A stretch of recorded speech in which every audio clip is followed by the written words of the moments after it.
ඔබ දන්නවද අපේ ජීවිතයට එන එක් නිහඬ මාරයෙක් ගැන? ඒ තමයි දියවැඩියව. අපේ රුධිරයේ සීනි මට්ටම 110ක් ඉක්මවන විට මේ මාරයා අපිට නොදැනීම අපිත් එක්ක ජීවත් වෙන්න පටන් ගන්නවා. එතකොට මොකද වෙන්නේ? heart attack, high blood pressure, cholesterol, අන්ධභාවය, සුව කිරීමට අපහසු තුවාල, වකුගඩු හා අක්මාවට සිදුවන හානි මූලිකව කිව හැකියි. ඒ නිසා තමයි මං කිව්වේ මාරයා සමග අපි ජීවත් වෙනවා කියලා. නැහැ. මං ඔයාලව බය කරන්න කිව්ව නෙවෙයි. ඒ මාරයාගෙන් අපිට ගැලවෙන්න ස්වභාවික විසඳුමක් තියෙනවා. බයෝ බියුටි ලංකා තැබු කරල්.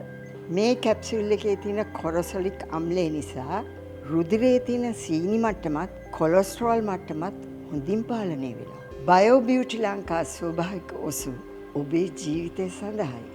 දියවැඩියව මට්ටු කරන්න බයෝ බියුටි ලංකා තෙබු කරල් ළඟම ෆාමසියෙන් ගන්න.